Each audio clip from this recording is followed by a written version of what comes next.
Welcome to the back of the classroom. First, we're going to start by speaking about our sponsors, Magical Pose. It's a clothing line for men, women, most teens.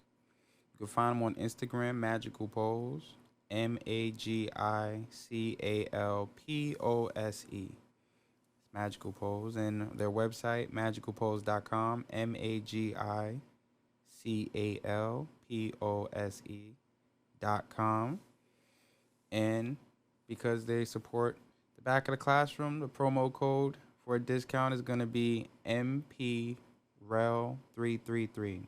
That's MPREL333. And due to COVID, shipping delays range from 7 to 14 days after processing.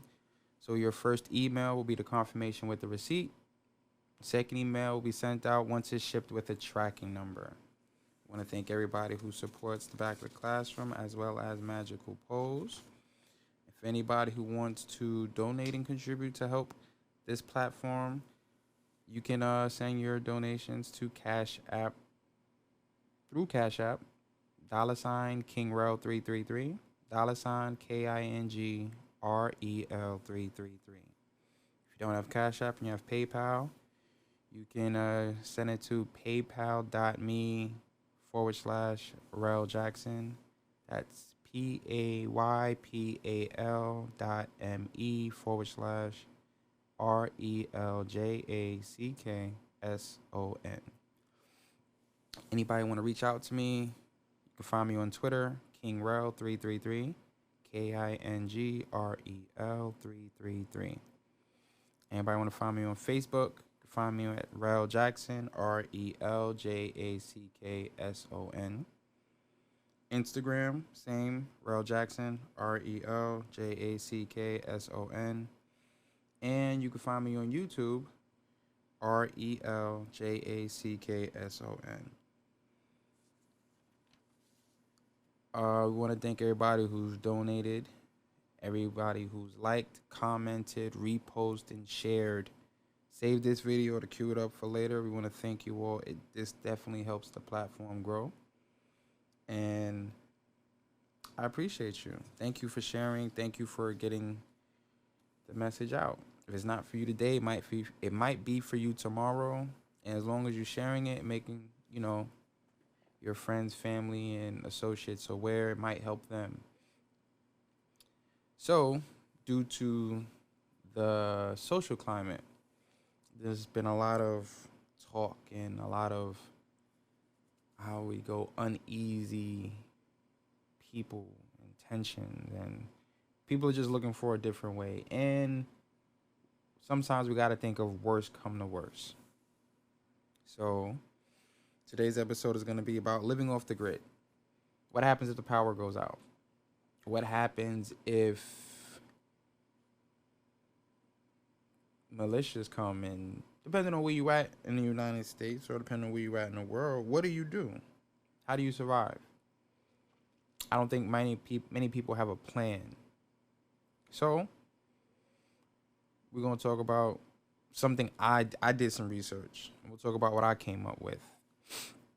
So living off the grid, there's a few things you might need to start looking into.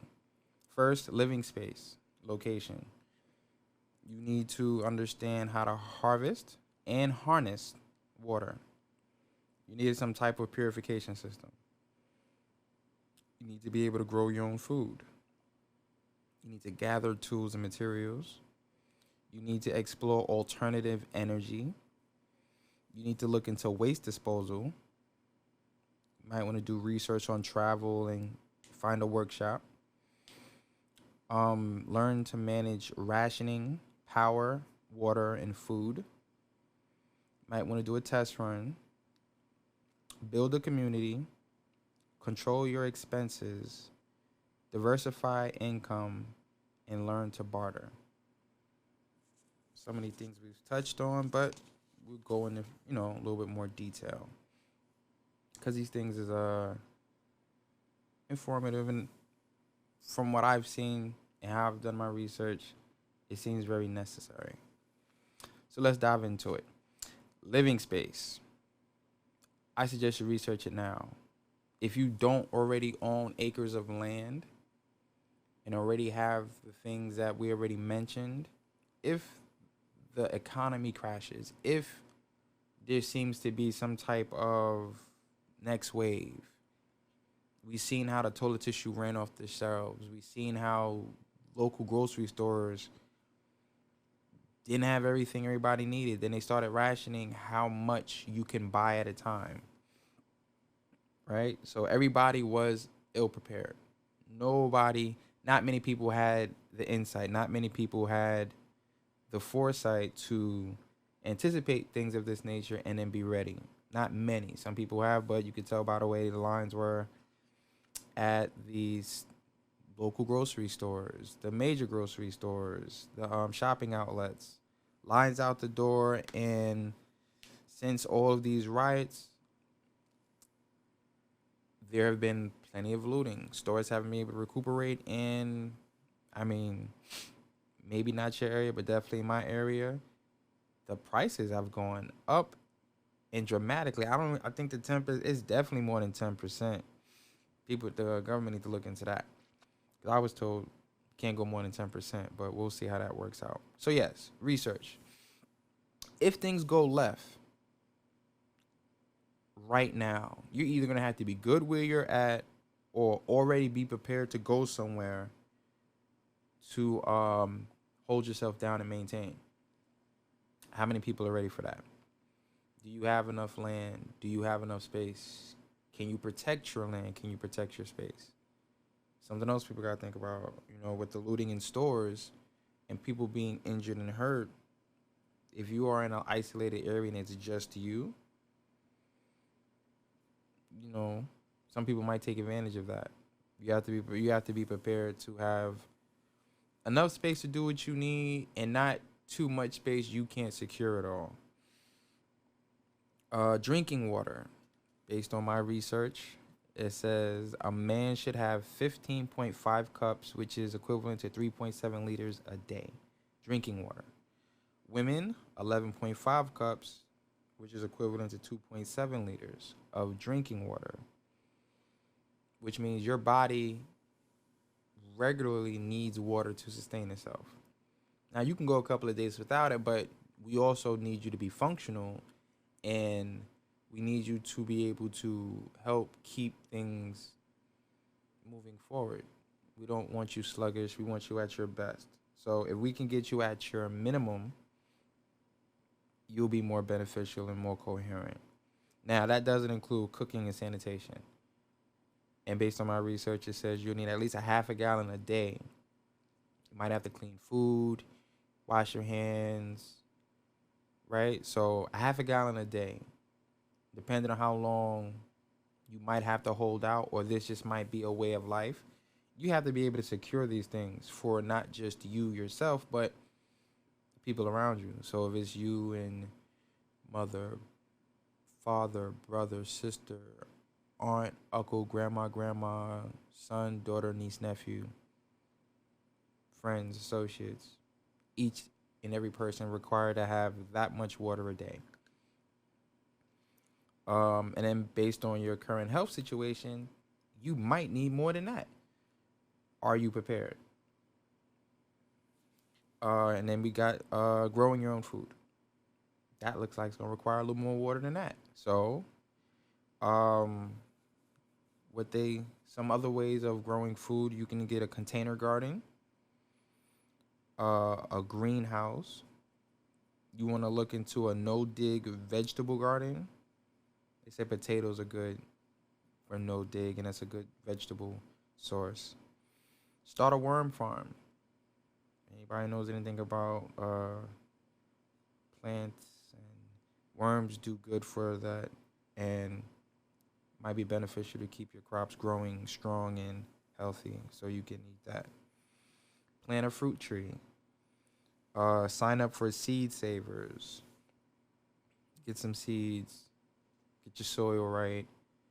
Compost. Like eggs, banana peels, anything natural. If you can break it down and then put it deep enough into the soil, it's supposed to from what I remember, enrich your soil so that you can, have healthy soil to grow the food. And of course, the nutrients from the soil is extracted and put into your plants and vegetation. We talked about this in a previous podcast when it came to nutrition and food, but it doesn't hurt to reiterate. Or you can go back to it, check it out. We definitely looked into that. Um, so that's when it comes to growing your food. Now, tools and materials. Based on my research, what I came up with or what they said you should have is a 12 gauge shotgun.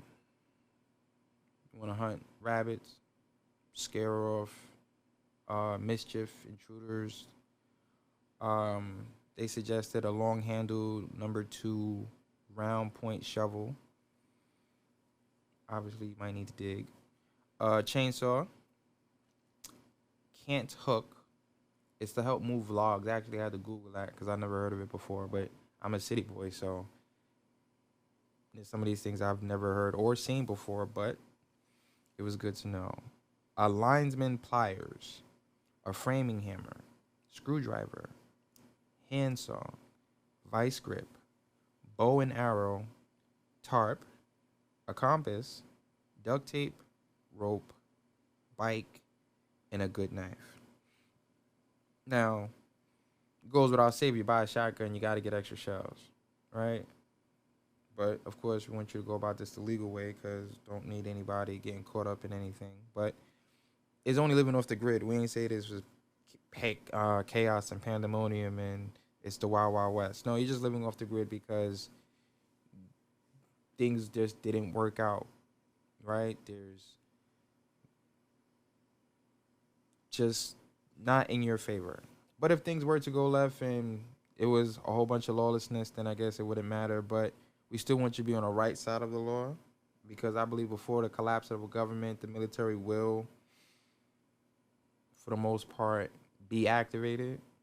And as long as you got your paperwork in order, we want to make sure you Second Amendment right where you can maintain your guns and ammunition. But you also got to remember, let's look at the chainsaw. You got to be able to maintain that. So you might want to learn how to operate a chainsaw, how to fix a chainsaw, how to troubleshoot it. Chainsaws don't work on hopes and dreams. You got to get some type of fuel source. You got to make sure you know the parts work and you understand how it works because when it gets to the point where you have to live off the grid, you're not going to really have all the resources you would want to take it to a repair shop and get it fixed. Or you might have somebody with you who can do those things, which goes back to the village mentality that I like to promote. If you get enough people around, everybody has a specific task or at least knowledge. And again, nobody's more important than the next, but everybody has a role and a position. And based on what it is that we're going to have, it's good to know that we have people around who is knowledgeable. And if you think back in the day where the carpenter had a son, his son was a carpenter. The blacksmith had a son, his son was a blacksmith. They knew what roles was necessary and key to civilization, and they just made sure, hey, listen, not to say we don't want anyone to explore their potential, but there are certain things that we need in our society to maintain and to keep us afloat. So we need people in these positions. So if you fall into the blacksmith category, we kind of need your son to be a blacksmith and learn from you because we've explained in raising a child and grooming a child, they learn from example. So if your child's always with you and you're a blacksmith, then it's very easy for your child to be the best blacksmith because he'll learn from you. And then as technology advances, he learns what the demands and needs are of the people, and he adapts to that.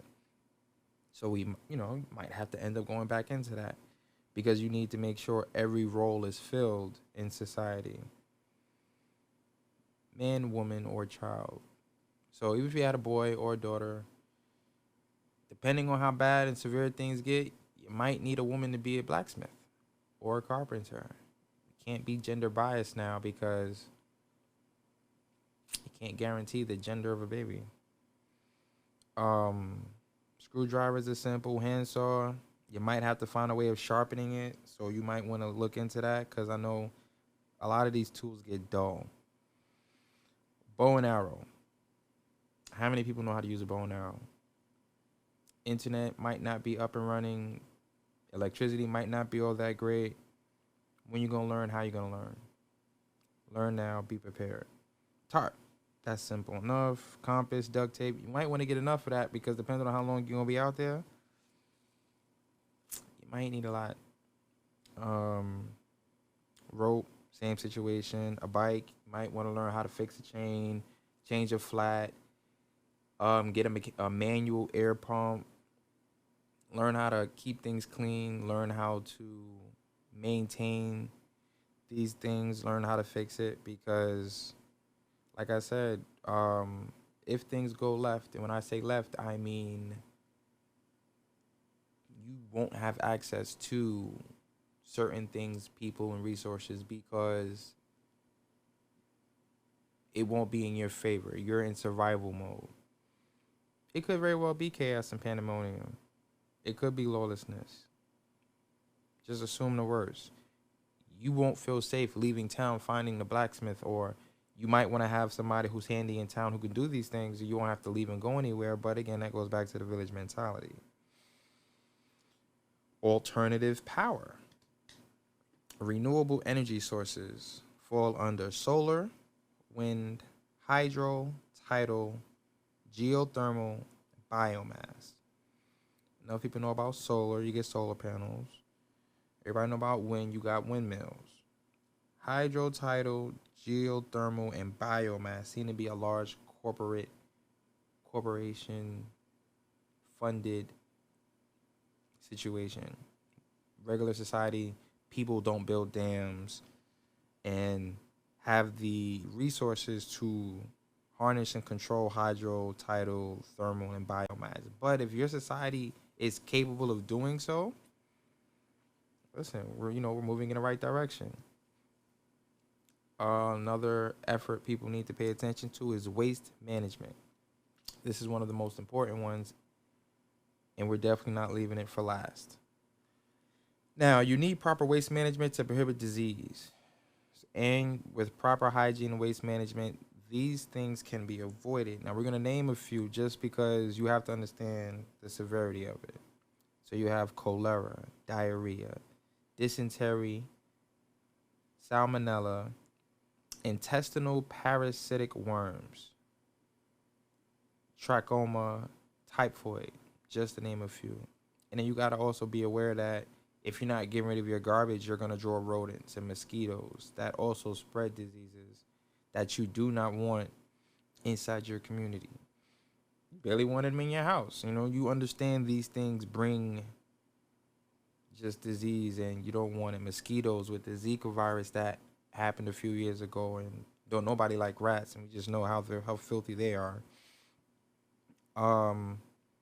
So some ways of waste management: you need a camping toilet, a Biffy bag, a luggable lube portable toilet, a portable toilet seat, porta potty, composting toilet, an outhouse, septic tank.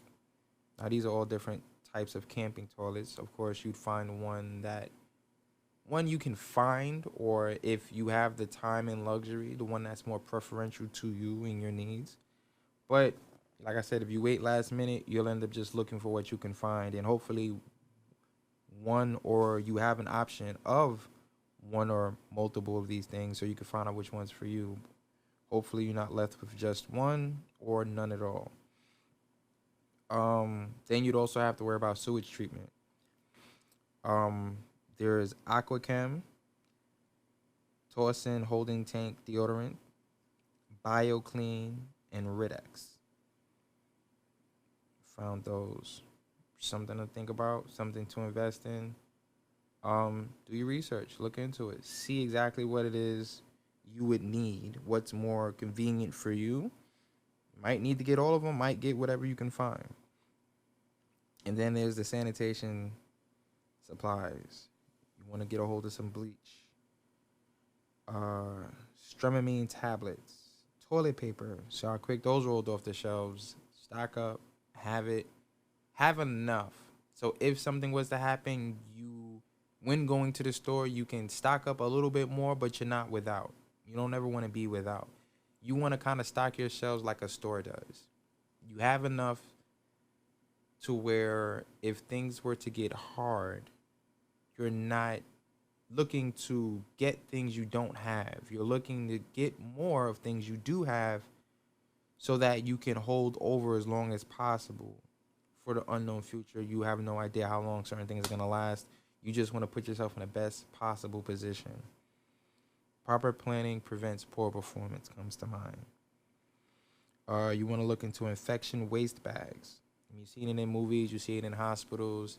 There's a reason why those bags exist. If you're sick, if you're throwing up, you don't want to put that in a regular garbage. You don't want those things to spread. There is something called pathogens and microbial bacteria that, can be airborne. If the coughing, the sneezing, yeah, they talking about COVID, you got to cover your mouth. So there's certain precautions you want to take to maintain proper hygiene and a clean atmosphere. A bidet. Listen, we run out of toilet paper. You get a bidet, hook it up to your toilet. Now, currently, if your house, you got proper water, you got a house where you have running water, bidet just spruce water up, cleans your rear end in that area while you're still hovering over the toilet. And it also keeps your hands free of possibly touching and getting dirty. That water just, cleans you off and has enough pressure to clean that. But again, do your research. They have a lot of different variations, all do the same thing, different companies making it, and different setups. This way you can, properly clean yourself. I recommend it. Doesn't hurt. They have it in France. I don't know why the United States haven't picked it up yet, but I guess that's all political. Double duty and latex gloves. Again, do your research, look these things up, see what you can get a hold of, what's best for you, what works for you, and, invest in it. Research and travel. Can't stress it enough. We all need to do our research and the things that I've mentioned already. Let's look into land. Let's look into where we can take like-minded people and look at the resources we need, look at the things that are required. And everybody picks a task, or everybody picks multiple tasks. Have a backup, have a triple backup, have everyone well informed on how to do different things in case something happens to one, somebody else can pick up the slack. And let's just make it common knowledge. Let's make it the new norm. How to survive without using so much electricity. How to use less resources while doing what's absolutely needed. I mean, everybody's going to party, but how many people is doing research in how to survive just in case the lights go out? How many people know what to do in case the lights go out? I mean, a lot of kids go crazy just because the Wi-Fi acts up. What do they do when there's no electricity? What do they do when there's no running water? Are you prepared for, even if it was just a blackout, let's say the electrical grid goes down, are you prepared? Can you handle it? If things go left with society, you're going to have to withdraw and be able to maintain. If you live in a building, you can't get no sunlight for no plants in the building. You can't. A shovel ain't going to help. A saw ain't going to help. You live in a building. You have no soil. You have no means of growing food and vegetation. You can't plant no seeds. You're going to have to find a place to go, and you're going to have to look into those resources in order to maintain. But again, everybody doesn't have that luxury. So That's why the community is necessary. Because every building got a roof. If you got a roof, everybody can come together and start getting some pots and putting things on a roof so that not too heavy, but enough to where, put it on the support beams and find out where those things are located so that you can stage some pots and put some soil in it and grow some vegetation and just keep working at it, keep maintaining that ability and knowledge so that you can flourish.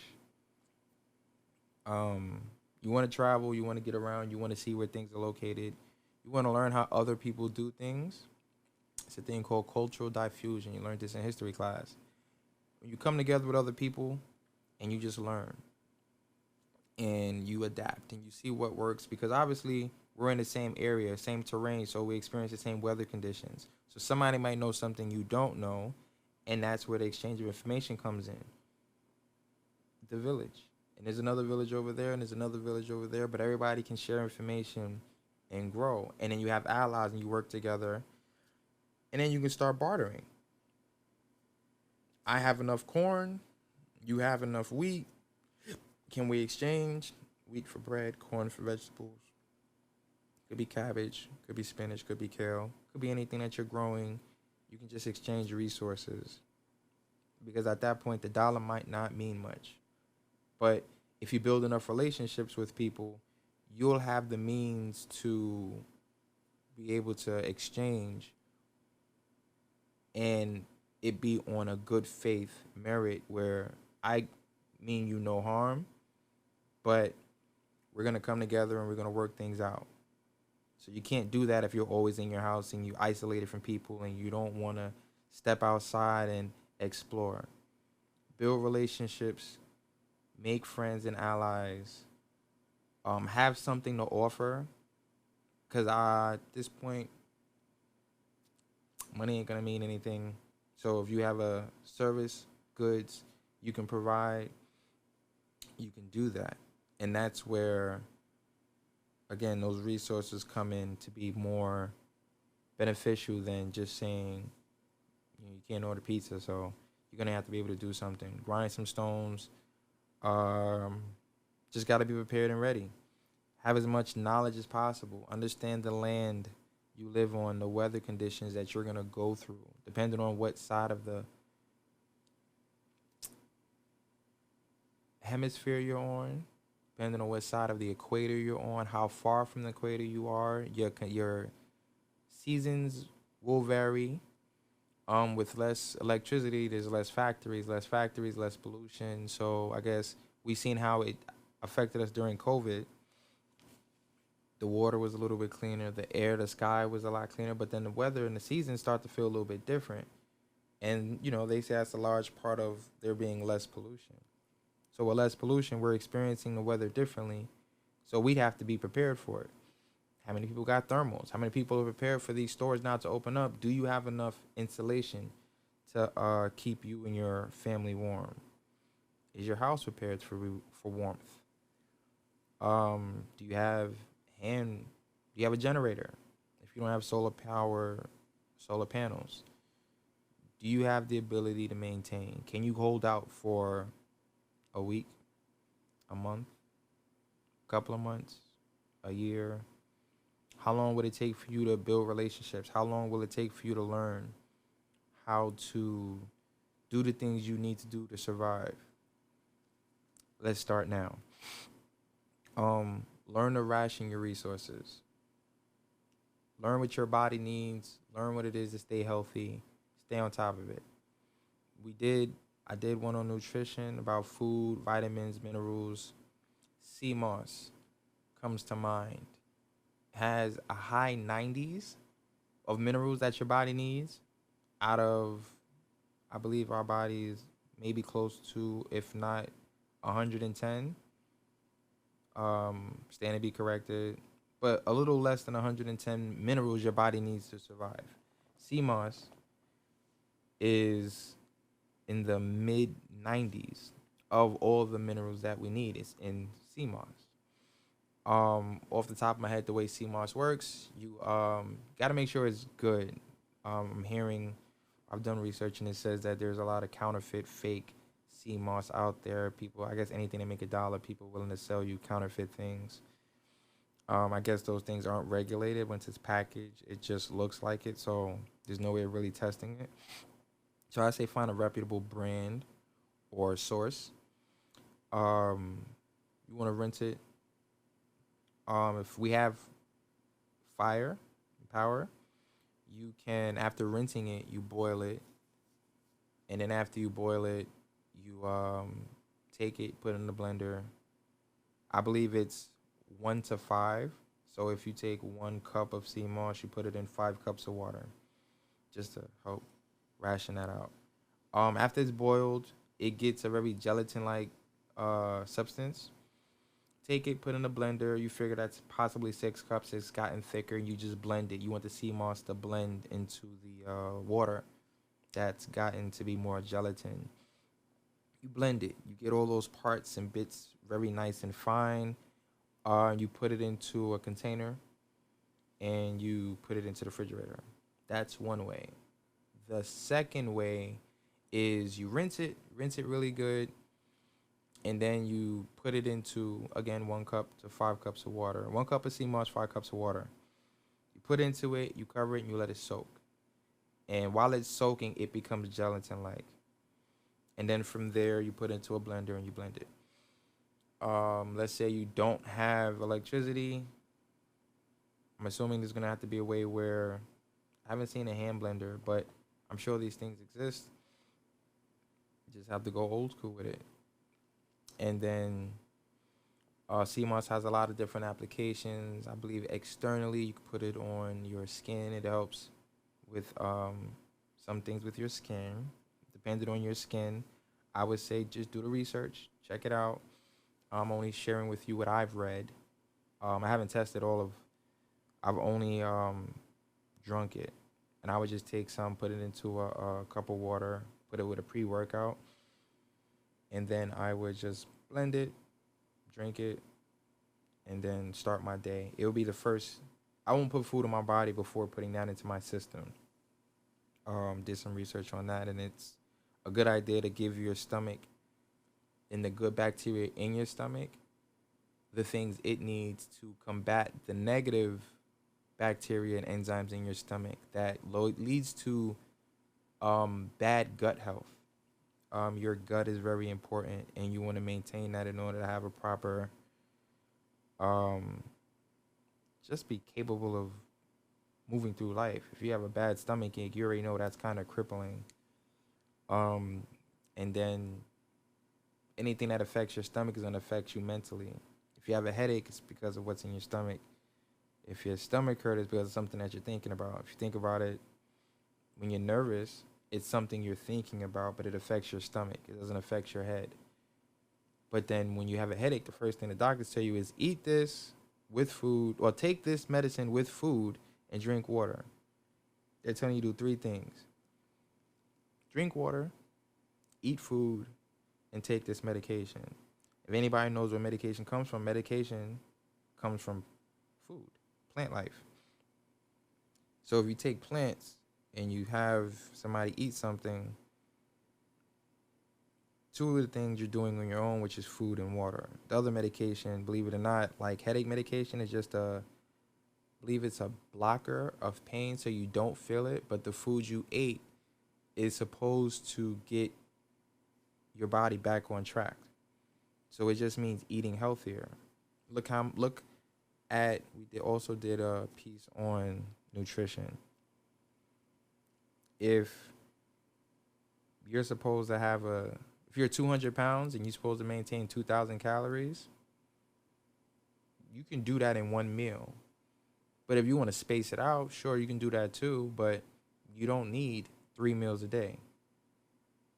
So, something to consider. But you got to test it. How are you going to test it? We should do a test run. So let's go camping. Let's take what we've learned and let's try to reapply it. And let's come back to the drawing boards and see what we need to fine tune. And then let's go camping again. But let's not go camping when the weather's right. Let's go camping during the summer. Let's go camping during the spring. Let's go camping during the winter and fall. I know I said it out of order. It's okay. Still named them all. Um, don't go camping when it's most convenient. Go camping when it's inconvenient. Go camping when it's snowing. Go camping when it's raining. Go camping when it's a bad storm. Because you need to be able to test every condition you're going to experience, and you can't make sure everything works the way you want it to if you only go when things are optimal or when it's in your best. So if you can see, oh wait, look like they have a serious storm, pack up the vehicle, take your tools and materials, and set up shop. Set up while it's raining. Set up while it's snowing. Set up while things are happening. Because if the wind blows your tarp away, it's already wet, and the ground is wet. You're gonna have to set it back up again. Learn how to tie some good knots. I guess it was a great time to be a scout. Everybody didn't have the opportunity to go to the Boy Scouts or Girl Scouts and learn different things, but if you got kids and you got time, sign them up. Make them be prepared.